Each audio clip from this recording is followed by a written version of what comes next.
बिस्मिल्लाहिर्रहमानिर्रहीम।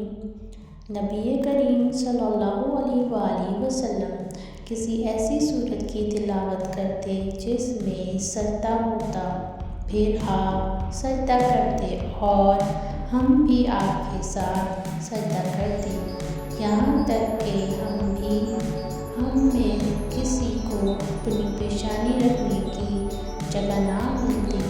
मालूम हुआ कि ऐसी हालत में सजदा ना किया जाए तो कोई हर्ज नहीं है।